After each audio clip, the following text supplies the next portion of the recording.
কিন্তু আমাদের ভিতরে সেই নামাজ নাই।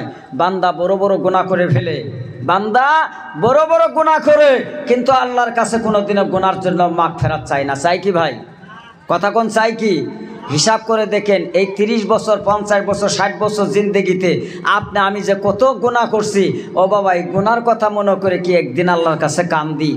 আল্লাহ বলেন, বান্দা তুমি যদি তোমার জিন্দেগিতে গুনাহ করেছো, রাত 12টার পর তুমি যদি তওবা করে 2 রাকাত নফল নামাজ পড়ে বান্দা যদি 10 বার দরুদ পড়ে আমার কাছে তওবা করে কান্দা দেয়, আমি আল্লাহ এই বান্দার চোখের পানি দেখে থাকতে পারি না, বান্দার জীবনের গুনাহগুলি আমি মাফ কইরা দেই। বলেন সুবহানাল্লাহ। আমার ভাইরা, আমার বন্ধুগণ, আল্লাহর নবীর কালিমা পড়ার জন্য, আল্লাহর কাছে মাফ চাওয়ার জন্য আল্লাহ মাফ করে দেয়। কেমন করে আল্লাহ মাফ করে দিলেন আমার ভাইরা? নবীজির জামানায় আল্লাহর নবীর কাছে দাহিয়াতুল কালবি নামে একজন লোক আসলেন আমার ভাইরা। এই দাহিয়াতুল কালবি রাস্তা দিয়ে ঘোরার পাগলের মতন কান্দে আর কান্দে, আর বলে আমার উপায় নাই রে, আমার উপায় নাই। রাত্রে বেলায় ঘুমে যাই, তাও আমি ঘুম পাড়তে পারি না, খাবার জন্য যাই, খাবার জন্য যাই, খাইতে পারি না। আমার মতন গুনাহগার বোধহয় জগতে কেউ নাই। এই বলে কানতে কানতে দাহিয়াতুল কালবি আল্লাহ নবীর দরবারে আইসা গেছে। আল্লাহ নবী জিজ্ঞাসা করে, দাহিয়াতুল কালবি রে, তুমি কেন কান্দো, তুমি কেন কান্দো? তখন দাহিয়াতুল কালবি বলে, ইয়া রাসূলুল্লাহ, আমি যেই গুনাহ করেছি এই গুনাহ কি আমার আল্লাহ কি মাফ করে দিবে? এই ওয়াজটা শুনবেন কি? দাহিয়াতুল কালবি কি গুনাহ করছে আর আল্লাহ গুনাহটা মাফ করে দিয়েছেন। বাইরা আমার, আল্লাহ নবী বলেন, এই দাহিয়াতুল কালবি, তুমি যদি কালিমা পড়ে মুসলমান হয়ে যাও, আল্লাহ কালিমা পড়ার ওসিলা করে তোমার জিন্দেগির গুনাহ আল্লাহ মাফ করে দিবে। জোরে বলুন সুবহানাল্লাহ। আর একটু জোরে বলা যাবে না সুবহানাল্লাহ? চিন্তা করেন কালিমাটা কত দামি জিনিস। সবাই বলি কালিমা লা ইলাহা ইল্লাল্লাহু মুহাম্মাদুর রাসূলুল্লাহ সাল্লাল্লাহু তাআলা আলাইহি ওয়াসাল্লাম। বাবাই কালিমাটার বাবা কত দাম। কিন্তু আমরা কালিমা পড়ার পর, মুসলমানের ঘরে ঘরে জন্ম নেওয়ার পর আমরা যে মুসলমান, আমরা মুসলমানের চিনি না। কথা বলুন ঠিক কিনা? দাহিয়াতুল কালবি বলে, হুজুর আমি যেই পাপটা করছি, যেই গুনাহটা করছি, আল্লাহ কি কালিমা পড়লে মাপ দিবে? নবীজি বলেন, হ্যাঁ নিশ্চয় তুমি কালিমা পড়ো, আমি তোমাকে মুসলমান বানিয়ে দিব, আল্লাহ মাপ দিবে। দাহিয়াতুল কালবি বলে, হুজুর গো, আমার মনে কয় না যে কালিমা পড়লে আল্লাহ এই গুনাহ মাপ দিবে। তাহলে ওর মধ্যে বড় গুনাহ একটা আছে না ভাই? সন্দেহ একটা আছে কি না? আল্লাহর নবী বলে, তুমি কালিমা পড়ো, আমি নবী সাক্ষ্য দিলাম আল্লাহ তোমার গুনাহ মাফ করবে। দাহিয়াতুল কালবি কান্দে কান্দে বলে, নবী গো, আমি যেই গুনাহ করেছি নবী আপনি যদি শুনেন, আল্লাহ এই গুনাহ মাফ দেবে না, মাফ দেবে না। আল্লাহ নবী বললেন, তাহলে দাহিয়াতুল কালবিরে বলো কি গুনাহ করছো, তাহলে আমি নবী একটু শুনব।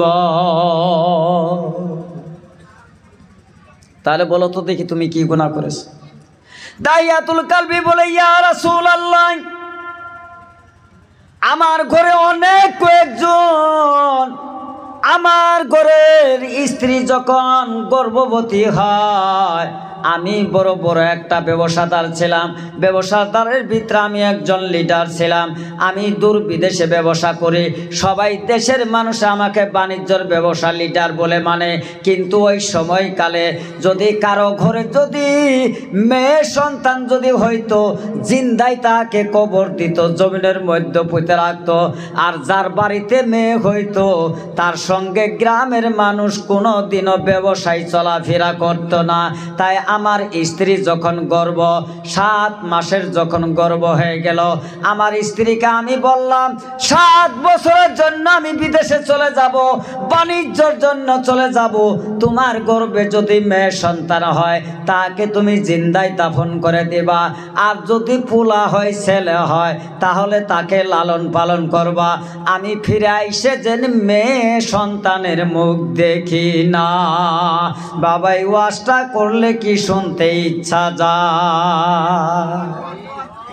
যায় তো ইনশাল্লাহ? একটু দরুদ পড়েন, আল্লাহুম্মা। গরম লাগবো, ঠান্ডা দিলে বসে যাবো গা।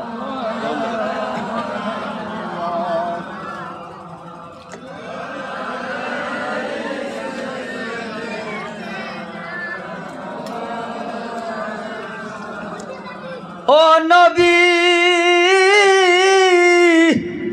আমি যখন 7 বছরের জন্য বাণিজ্যে গেলাম, এইদিকে আমার স্ত্রী গর্ভ খালাস হয়ে গেছে। আমার ভাইরা একটু কান দিয়ে শুনবেন, কেমন যাব না ছিল রে, যে আইমে জাহেলিয়াতের যুগে এত বড় কাজ করলে, এত বড় ঘটনা করেছেন বাবা হয়ে সন্তানের সঙ্গে। আমার স্ত্রী সেই সন্তানটা হয়েছে, সন্তানটা ফুটফুটে সুন্দর, যার জন্য তার নাম রেখেছেন জামিলা। জামিলা শব্দের অর্থই হলো বাবা সুন্দরী। মা দেখলো আহারে আমার স্বামীটা 7 বছরের জন্য চলে গেছে, কিন্তু আমার ভাইরা, আমার বন্ধুগণ, যদিও মেয়ে সন্তান হয়েছে, বলুন তো মা কি মা হয়ে কি সন্তানকে মারতে পারে? আওয়াজ দেন, মা কি পারে? মা কোনোদিনও পারে না। মার কেমন একটি মায়া, যদি সন্তান অন্যায় করে, সন্তান যদি বাড়িতে কোনো কাজ করে, বাবা হুমকি দেয়, এই তোর সন্তান এই কাজ করছে, আর যদি বাড়িতে ভাত দাও তো তোরও রাখবো না, তোর সন্তানে পাইলে জব করে ফেলাম। কথা কোন বলে কি না? জোরে আওয়াজ দেন, বলে কি না?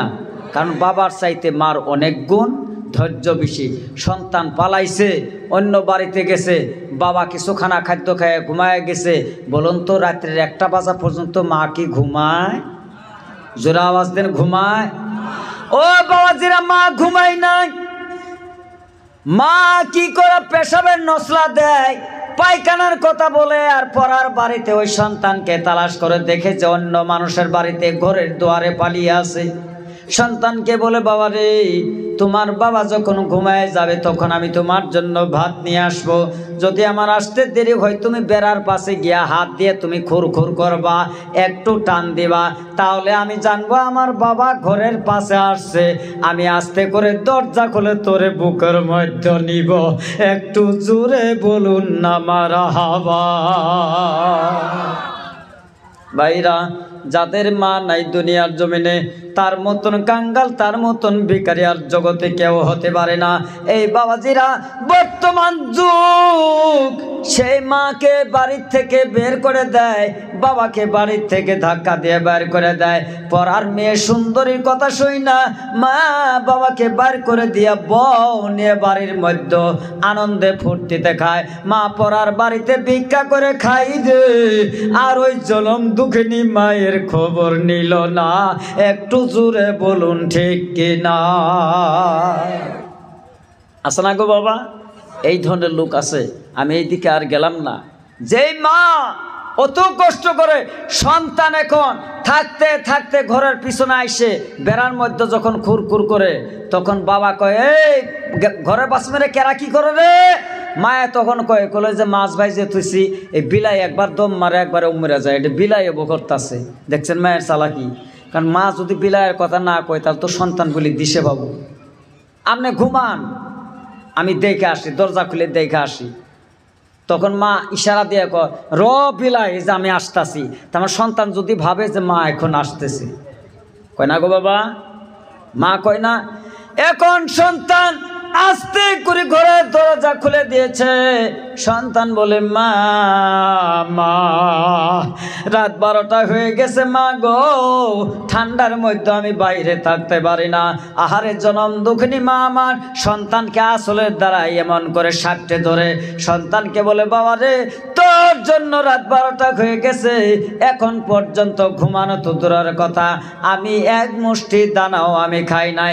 তুই কান ধরে একটু কিরাকার তওবা কর, আরো কি জীবনে বদমাশিটা করবি? এই বলে সন্তানের গলা জড়িয়ে মা আমার কান্দে। এত মহব্বতের মা রে মা। ও বাবা, নিজের চোখে দেখেছি সন্তান শিক্ষিত, মাস্টারে চাকরি করে, অনেক চাকরি করে, চাকরি করা সন্তান বইয়ের কথায় মাকে ধরে মারে। বাবা একটু আওয়াজ দিয়ে বলেন এমন ঘটনা করে কিনা, আছে কিনা বাবা? আছে না? আল্লাহ পবিত্র কোরআনে বলছেন ওয়া কুল্লাহুমা কাউলান কারিমা, তোমার মায়ের সঙ্গে সৎ ব্যবহার ইজ্জত দিয়ে কথা বলো।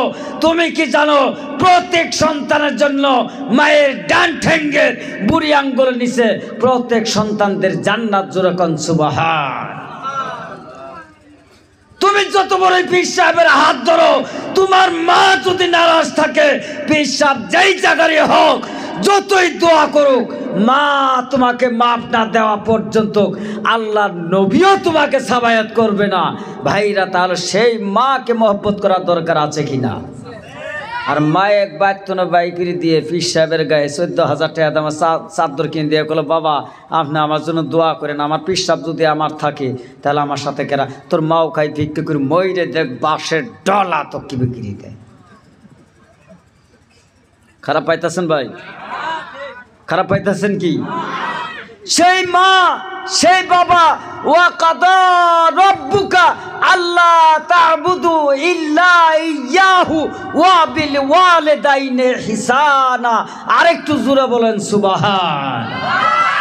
আল্লাহ বলেন ওয়া কাদা রাব্বুকা আল্লা তা'বুদু, আমি আল্লাহর পক্ষ থেকে চূড়ান্ত সিদ্ধান্ত, চূড়ান্ত ফায়সালা দিলাম, আল্লাহ তা'বুদু, আমি আল্লাহর ইবাদত করার পর যদি তোমাদের মধ্যে কোনো সময় ফাঁকা সময় আছে, তাহলে তোমরা বৃদ্ধ বাবার কাছে যাও, বৃদ্ধ মায়ের কাছে যাও, রাত্রেবেলা বাবার কপালটা টিপে দাও, রাত্রেবেলা বাবার দাড়ির মধ্যে চুমা খাও, বাবার ঠ্যাং টিপা দাও।